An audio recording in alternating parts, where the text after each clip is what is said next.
প্রথমে হচ্ছে লেয়ার নিবা, লেয়ার নিয়ে ওটা কপি করবা, কপিটা বের করার পরে হচ্ছে ওটা কুইক সিলেকশন দিয়ে সিলেক্ট করে এরপর হচ্ছে মাস্কিং করে নিবা। সিলেক্ট মাস্কিংও করতে পারো অথবা এখানে সরাসরি ক্লিক করলেই এটা মাস্কিং হয়ে যাচ্ছে।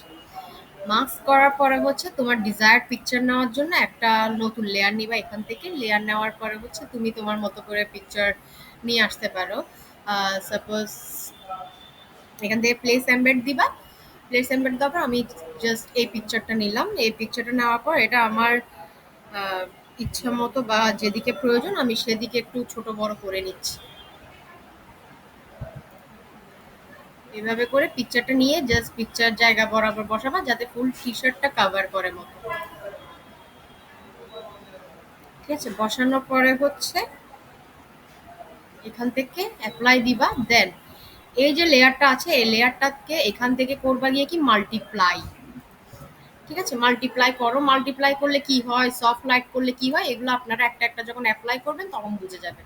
আপাতত আমি মাল্টিপ্লাই দিচ্ছি। দেন এই লেয়ারটার সাথে এখানে এই লেয়ারটাকে অল্টার চেপে ধরে একটা ক্লিক দিলেই ক্লিপিং মাস্ক হয়ে যাবে। ঠিক আছে, ক্লিপিং মাস্ক করার পরে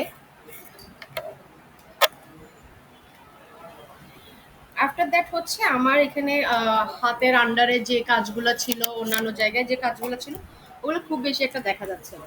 আর যেহেতু এটা ডার্ক ব্যাকগ্রাউন্ডের একটা পিকচার, তো আমি চাইলে এটাকে সফট লাইটও করতে পারতাম। এই যে দেখেন এখান থেকে সফট লাইট করতে পারেন, তাইলে আরেকটু জিনিসগুলো একটু লাইট অ্যান্ড কালার হলে আরেকটু ডিটেলস বোঝা যায়। এবার দেখো এখানে যেমন ধরো এই জায়গাগুলোতে হচ্ছে জিনিসটা বোঝা যাচ্ছে যে এটা আনরিয়ালিস্টিক কোনো জিনিসপত্র বা কোনো ভাঁজ দেখা যাচ্ছে না। দ্যাটস ওয়াই হচ্ছে আপনারা এখানে যাবেন এফএক্সে, এফএক্স থেকে ব্লেন্ডিং অপশন মানে ফাংশনে ব্লেন্ডিং অপশনে যাবেন। তারপর এখানে দেখেন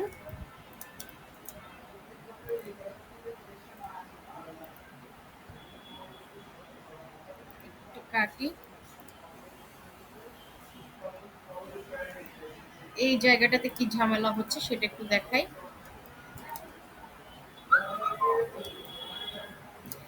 এখানে গেলাম লেয়ার, লেয়ার থেকে ফাংশন, ফাংশন থেকে ব্লেন্ডিং অপশন। এই লেয়ারটা আপাতত অফ রাখি। এই যে দেখেন এখানে আন্ডারলাইন লেয়ার আছে। আমি জাস্ট এই হাতের এই অংশটাতে কি চেঞ্জেস হচ্ছে ওটা দেখাচ্ছে, আর কোনো কালার আমি চেঞ্জ করছি না।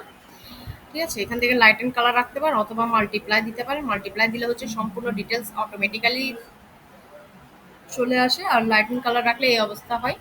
তাহলে এখানে পাচ্ছে আন্ডারলাইন লেয়ার আপনি চেঞ্জ করে দেখতে পারেন। তারপর এই যে এটা দুইটা লেয়ার, দুইটা পোর্শন একসাথে লেগে আছে, যখন আপনি এই যে দেখেন এই জায়গাগুলোকে যখন বাড়াচ্ছেন দেখবেন যে জিনিসগুলা কর্নারকে ও সিলেক্ট করতে পারছে, ডার্ক কালার গুলাকে সে সিলেক্ট করতে পারছে। তারপর অল্টার চেপে ধরবেন, অল্টার চেপে ধরলে ও একটা লাইন খুলে দিবে আপনাকে। দেখেন যে জায়গায় ডার্ক পোর্শন গুলো ওই জায়গাটা আমি যত এই পাশে ডানের দিকে আনছি তত ওই লাইট কালার ওই জায়গাগুলোকে কাভার করছে।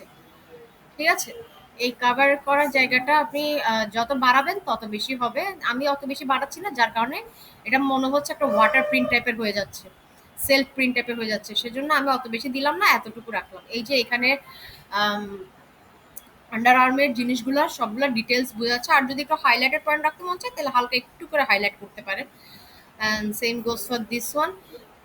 যদি ফুল ডার্ক করে দেন শুধু ডার্ক কালারগুলোকে গায়ের সাথে মিশাই ফেলবে আর লাইট কালারগুলোকে রেখে দিবে। দ্যাটস। আবার এখানে আসেন।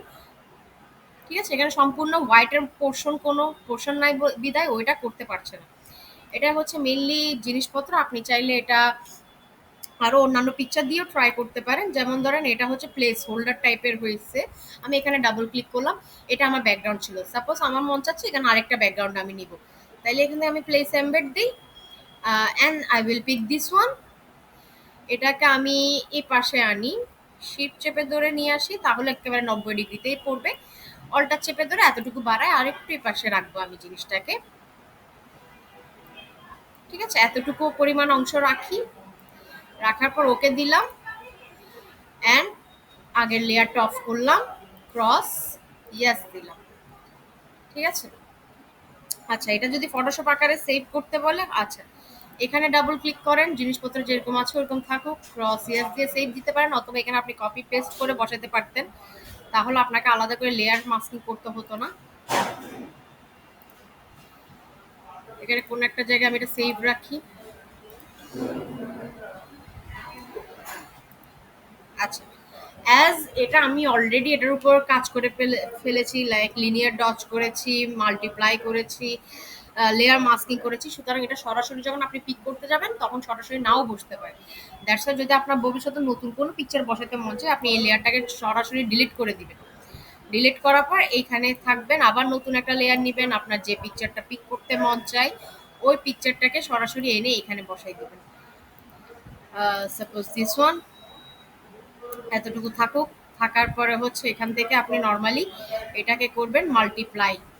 আমি আরেকটু লাইট কালারের দিকে যেতে চাচ্ছি, সেজন্য একটু হালকা সফট লাইট রাখতে চাচ্ছি। সফট লাইট থাকুক। দেন এটার সাথে ক্লিপিং মাস্ক, ক্লিপিং মাস্ক অলটা চেপে ধরে আফটার দ্যাট হচ্ছে সম্পূর্ণ জিনিসটা আপনি খেয়াল করেন। হাতের এখানে জায়গাগুলো সম্পূর্ণ যদি ক্লিয়ার মনে না হয়, আবার এফেক্টসে যাবেন, ব্লেন্ডিং অপশন থেকে লাইট কালার, এখানে আবার একটু লাইট কালার খুব ভালো কাজ করবে। অলটা চেপে ধরবেন, তাহলে হচ্ছে একটা পোর্শন আপনি খুলতে পারবেন। ঠিক আছে? তারপর এখান থেকে হালকা এই হাতের কার্ভগুলো যাতে দেখা যায়। And this. দেখেন এই জিনিসগুলো যদি অফ রাখেন তাহলে কি হবে সেটা ভালো করে খেয়াল করেন। ঠিক আছে? আমি এখান থেকে আরেকটু লাইটের দিকে যাই, ডিজলভ দিলাম। ডিজলভ দেওয়ার পর এইখান থেকে অলটা চেপে ধরে হাতের এই দেখেন, হাতের এই পোর্শনটা দেখেন।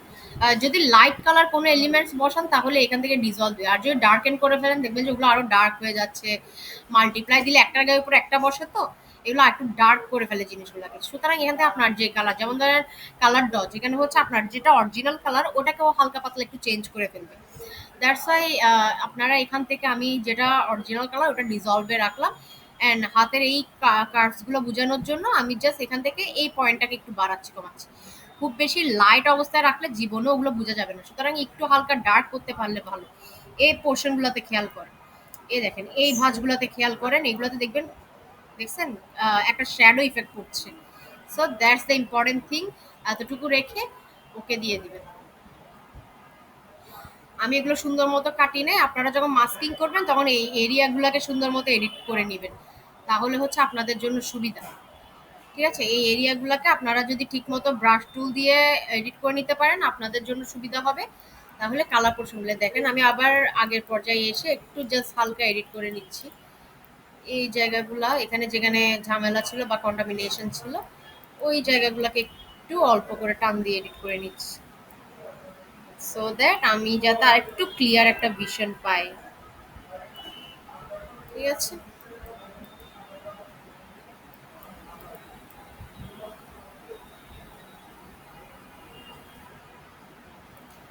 ওকে।